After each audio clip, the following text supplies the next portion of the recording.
Local productions on QTV are made possible with support from viewers like you. Thank you.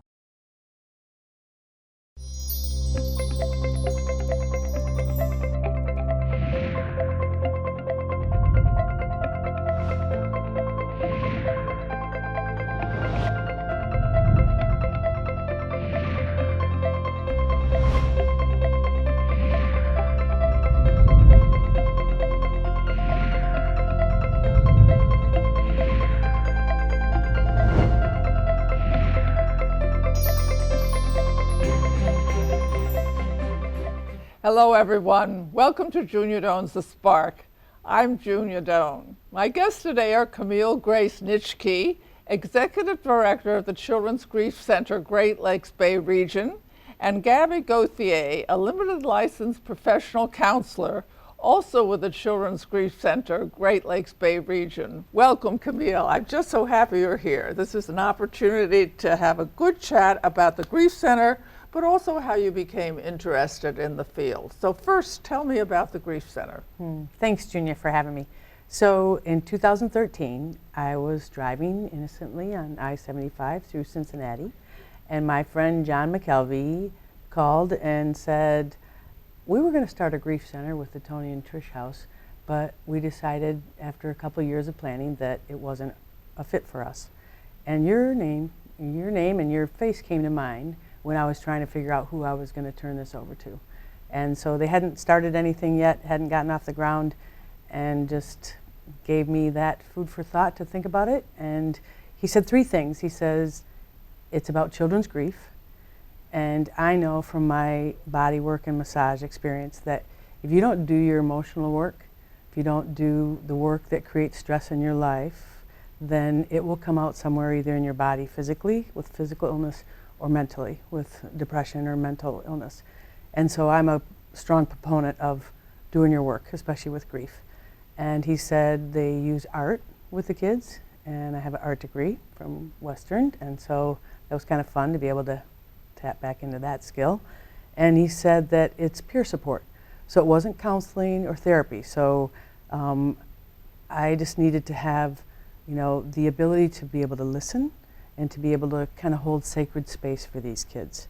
And it was based on the model kind of like, when you have like diabetes support or 12-step programs or cancer support, where somebody who's already been through something can then help someone else who's going through it. Because there's no one else that knows that experience than someone who's gone through it.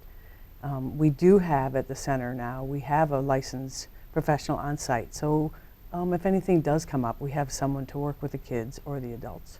And so it didn't take me long to realize that this was going to be my next calling. And since then, we've just continued to grow and grow. What we decided as our mission was that we would create a healing environment for children, teens, and their families grieving a death. And we said, and their families, because not only do the kids come to group, but the adults come as well. They don't have to attend the adult support group, but they have to be on site. And I would say 90% of our people that bring children, and I'm not going to say their children, because sometimes it's not always parents, because sometimes both parents have died. And it might be a grandparent bringing them. It might be a social work bringing a child that's in foster care.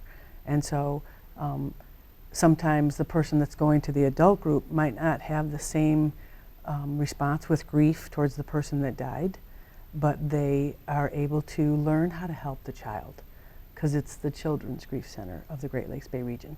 Because at the point that John asked me to do this, there was nothing for kids. And so I knew as an adult in my 30s, having my mom die, how much that affected me. So I had just an inkling. I mean, I really don't know how these kids feel because it didn't happen to me as a child. But I know how devastating it was in my 30s, so I could only imagine what it would be like for them. So that really pulled on my heartstrings to jump in with both feet.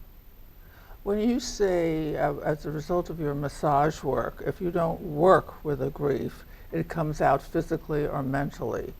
First of all, what does that mean to work with the grief? So part of it is just acknowledging it, that it's there. Elizabeth Kubler-Ross created the 5 stages of grief, which the first symptom, is denial, the first stage. Now, what I've learned since then is that she never really intended it to be just 5, or that you were going to go in a row. We've kind of compartmentalized it and made it fit. But from what I know, it goes, all over the place, not just segmented one after another. But I would have to say the first kind of stage, being denial, is that it happens to us, not in all cases, but generally. And the first thing we want to do is start either caretaking the people around us that are grieving, and we say, no, I'm fine, and you take care of your child or your mother, if it's her, your dad that died, or whatever that might be. And so that denial sneaks in, and we don't do our work. And so part of it is just, I've never really liked the term embrace your pain. It's like, what do you mean embrace my pain? And what I've learned is I've created like a visualization, is that like embracing your grief means that you're willing to almost have like it sit next to you. Not to deny that it's there, not to avoid it, which is my first instinct sometimes, but to actually just be able to sit with the sadness. I mean, the symptom of sadness is, that's a natural reaction to loss. And so you're supposed to be sad if you love someone and they die. You'll notice I say the D word. We use euphemisms in our society. I'm sorry you lost your, you say that to a 5-year-old, I'm sorry you lost your daddy, and they're like, he's lost, let's go find him. So I've had to learn through this process how to actually say died and death. It sounds cold, it sounds impersonal, but it's literal, and it's what happened, and it's part of getting used to that part of grief, that your person died. And we don't even say, in our group sometimes we don't say loved one, because for a child that maybe suffered from abuse from the person that died, yes, you're already assuming, that. Much. And then so when you say, I'm sorry you lost your loved one, they're thinking, how come I feel more relief and I feel safe now, or whatever. Yeah. And it might only be, 10% or whatever, but, we try to treat every child as if, not only is that it's death and that they're most likely going to grieve, but that grief's going to look different for each one of them, and it's going to last different times. And some people, the effects of grief are more acute, some they're delayed. There's no formula for it. How did you work your own grief about your mom? Well, what's interesting is my mom and I were very close, and when she died, it was like having my best friend die. And I'd like to say that I jumped right in and did therapy and did everything I needed to do, but within about 6 months, I was pregnant with my first and only child, but that she never got to meet. And so as soon as I got pregnant, it was like, put the sadness in a box, because what I know about, energy in children, it's like your womb, the child within your womb can feel the energy of the body and the emotion of the parent, the host, so to speak, the mom. And so I immediately started like, ooh, don't be sad, because that'll get transferred to the baby. And then I had the baby at a rite of passage where your mother's supposed to be there. And I would be like look at her like so happy, and I'd think, and I'm like, wait, she's not here. And then I'd feel sad, and then I was like, oh, don't feel sad, because the baby will feel your sadness. And so I think over time I just kept stuffing it down, even though it was right there all along. And at about 3 years, Helena was 3 years old, and there was like a series of things that happened. It was the anniversary of my mom's death. My golden retriever of 14 years died, different things. Hormonally, I was dealing with some stuff. So it all was right there in my face, and I was in a very dark place. It was probably delayed postpartum depression, I'm not really sure. But that's when I really realized that it was unresolved grief. And so I went back to therapy, and all along I was writing my mom letters in a journal when she died. And then I started, when I found out I was pregnant, I would write, to her about the baby, and then I started writing to Helena about my mom. And I've always kept my mom's story alive with my daughter. So if Helena and I were walking, you know, if we were in a store right now and she saw a khaki like army jacket, you know, and she'd be like, oh, grandma, like, she'd like that, wouldn't she? I mean, she knows more about my mom than any, you know, I mean, she doesn't know very much about her other grandparents because my husband doesn't tell the stories, but I always have, you know. So I think that's another thing that happens with the Grief Center and the kids, is they get a place to tell their story, you know, because it's huge. I mean, you see it on Facebook. Everybody's like, they'll suddenly tell a story about their person, you know, months later, and somebody's like, wow, I didn't know that about him. Thanks for sharing that. And it gives you a place to be able to, you know, share about the love and share about that person, and it keeps a part of them alive, and they're always going to be alive in your heart. And so this way, you know, other people get to learn about things that maybe they didn't know. I still hear, I mean, people still tell me stories about my mom or my dad because I'm open to hearing them because they hear me tell their story.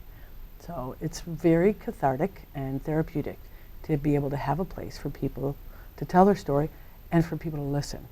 And so part of our training that we do with the Grief Center, it's 15 hours, and you actually learn how to talk about death and to be a good listener and to not, we teach our volunteers to say, okay, you're Switzerland. You're, you know, when somebody says something that's sad, you're not like, oh. I mean, people don't need pity when they're grieving. They need a sense of just someone being there and being willing to listen. With their hearts. Right. I noticed when my brother died in an untimely death following heart surgery and my mother was having a collapse, I couldn't grieve. Then when my mother died, I was lying down. Ted's brother died, and he asked me to do a lot of arrangements. And I was struggling with myself. Am I going to do what's good for me, right? Or I'm going to do it. And I said, well, he's living, so I've got to do it for him. And then when Ted died, I said, this time I'm going to feel what I feel, and that's it. And I found out grief is different from depression. You know, I felt I was honoring him, and I was honoring our relationship. But I always followed, I tried to, but it took a long time, way longer than, you know, they tell you about, you know, in biblical terms or other terms. So I love the idea of, as they call it, being present, but I call it hearing with the heart. I like that. Yeah, because it's different, and I do think we pick up each other's energies, those of us who like that kind of thing. And so if the heart is open, that person knows it, and they can, the grieving person can relax. And I think it's hard when it's a child, because even if they had words to express it, who in their kindergarten class or their third grade class is going to have had that experience? And so it's somewhat lonely. Right. You know, because unless you have an experience, you can't really understand. Right. I think. So in the building of the Grief Center, how did you start? So we were trained by the Dougy Center in Portland, Oregon, and they train people from all over the world to have grief centers. And so we went out there and we learned from A to Z how to do it. And we came back and we had our first groups in the fall of 2014 at Messiah Lutheran Church. And we're not a religious organization at all, but the church was gracious enough to donate space so we could have the groups. So it was a wonderful space. One of the things that you were talking about with the listening of the heart, with children, it takes some time. You know, so being uncomfortable, or learning to be comfortable in that silence, and not filling it in, not finishing their sentences, not trying to, well, don't worry, you know, someday your mommy will remarry and you'll have another daddy, or the things that people say that they're trying to be helpful, but instead, you know, of just listening and being present for the child, they do something like that because it's what we do. Brene Brown calls it silver lining it, you know. What's the silver lining? She calls it silver lining it in her, it's a video that she does about empathy. And one animal is like a goat is saying to the bear, well, you know, I'm sorry you had a miscarriage, but at least you know you can have children.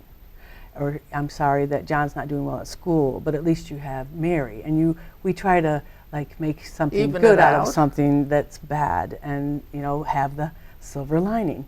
And sometimes there just isn't a silver lining. And you know, children do take time, and so waiting in that pause, they're thinking. And if you wait, then all of a sudden they finish, you know, whatever it is they were, you know, starting out with. We use art, and we use storytelling, and we use, you know, dolls. They'll end up reenacting something that happened with dolls. I didn't even realize it, but we have one of our videos, there's a little girl in it, and she's giving CPR with 2 dolls. And, you know, that's part of her experience from the death that she witnessed. So you have to give them that space so that they can do it in their time, and just really just, you know, create an environment that feels safe and healing, and they're surrounded by their peers. When a child comes the first time, I get right down on one knee and I go, so you know why you're here, right? Because somebody you had close Yes. by. And they nod, and I go, look around, you see all the kids? And they look around, I'm like, every single kid that's here has had somebody close to them die. And it's almost like their shoulders just kind of go, Yes. you know, for once they're the same in the room instead of the one child in the classroom that How has this that. changed you over the years? Oh, that's a great question. So I'd say the biggest thing is that I've learned to appreciate life even more. And the people that I still have in my life, I have even more gratitude for. It's given me a sense of, really in a place where you don't have anything that you can do for someone, being able to, it's not me doing it. People are always like, oh, Camille, you're doing all these things. I just am like, I get to witness it and see the rewards of what's happening. And so I've just put like all the players in place, my volunteers. We couldn't do this without our volunteers. I couldn't do it without my board. I have an incredible board. And you know, the kids that come, the bravery and the courage that they have. I mean, going within and doing your grief work is probably the hardest thing you'll ever do. But it also, if you have the courage to do that, you'll actually come out, not on the other side, but you'll come through it having greater tools and skills than you would have had before this happened. I mean, our kids that come, they become very mature. You know, some of my 8-year-olds are mature, more mature than some of the people I know that have never had that experience. You're a wonder. Thank you for being here. We're going to take a short break while we have one of the wonderful employees you have tell us about things that can be done or are done at the center. Thank you very much. Thank you. Pleasure.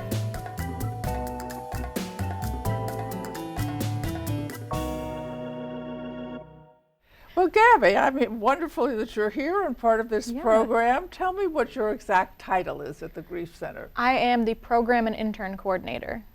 Which involves what kind of work? So I design the programs for group, which means each month we have a theme of the month.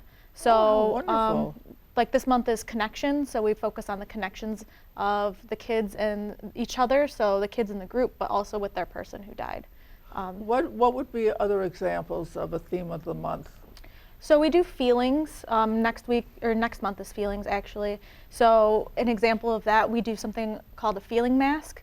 And it starts off as a blank mask, and we decorate it so on the outside we show what we show the world, but on the inside we show like our inside feelings, so the things that we might not show every day. We also have done a theme on worry. So we make a little worry monster, and we can feed our worries to the monster, so it's like an act of letting go.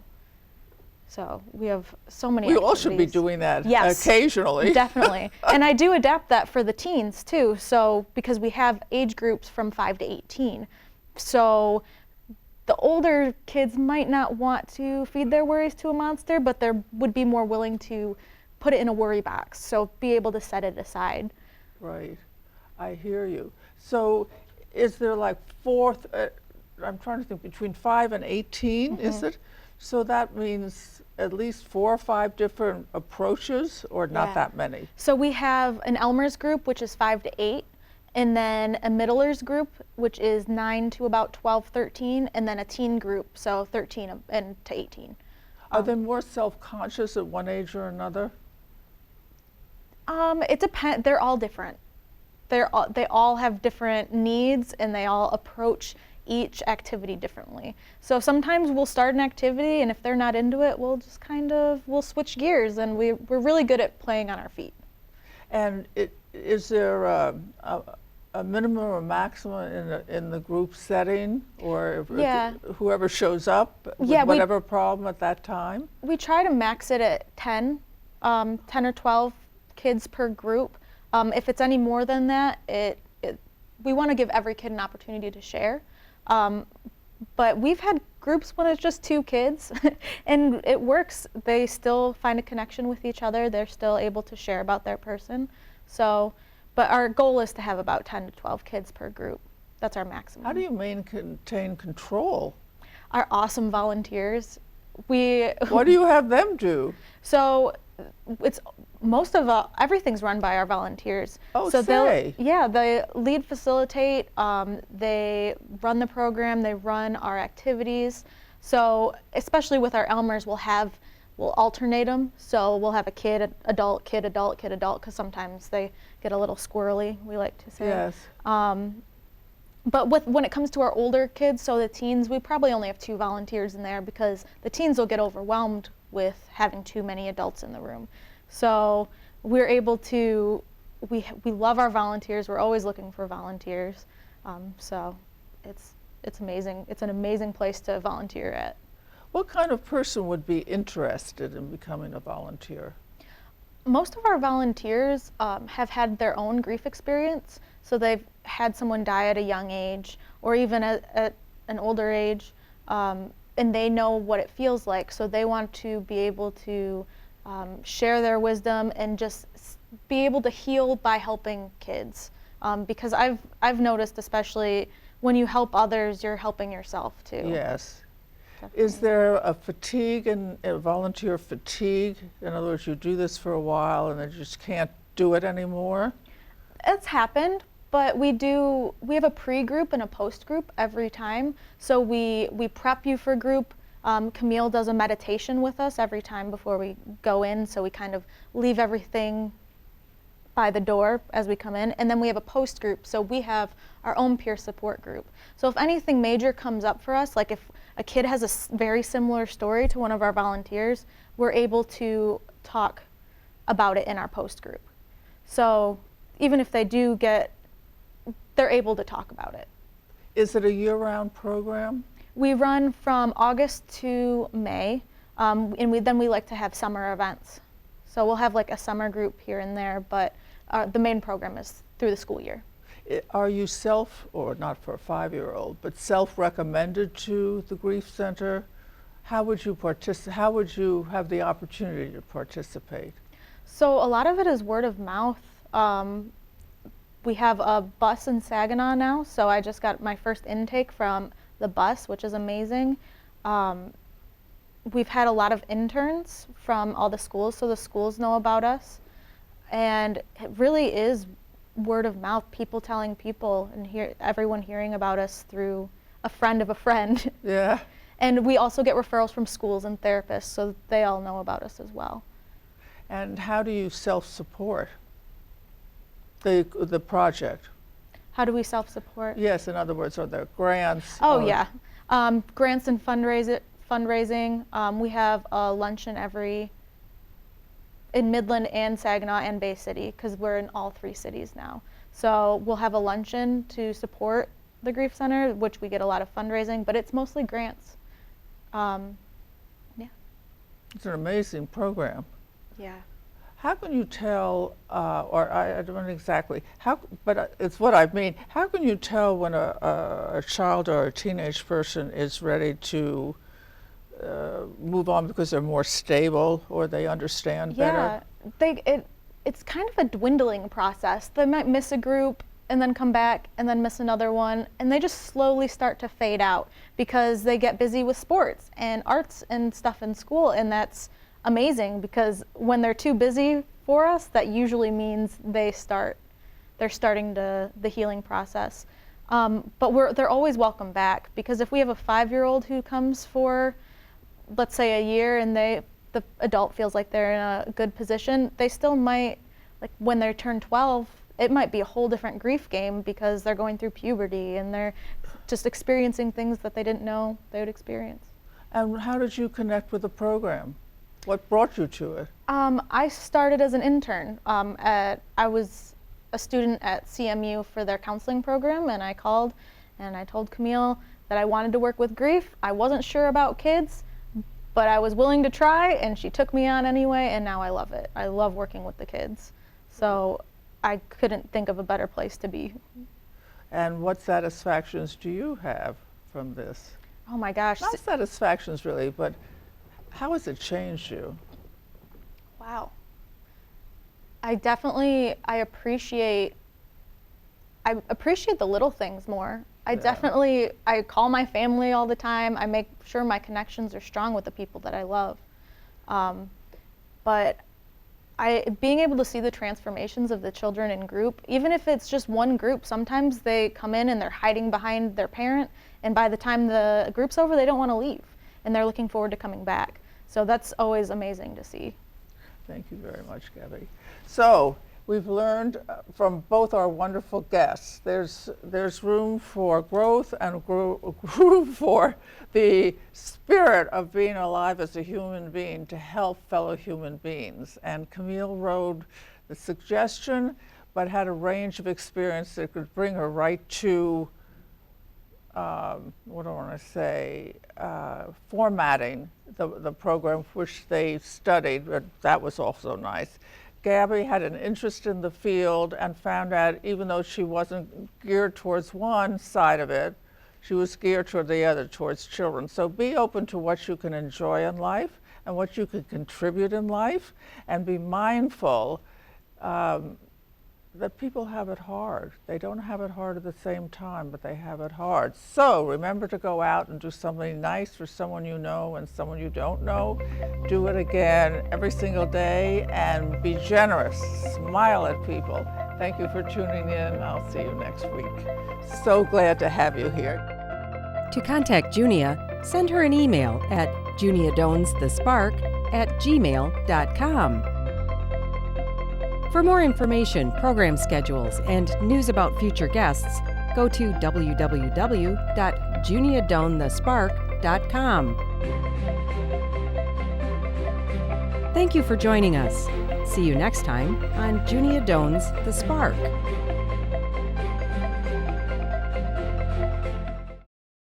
Local productions on QTV are made possible with support from viewers like you.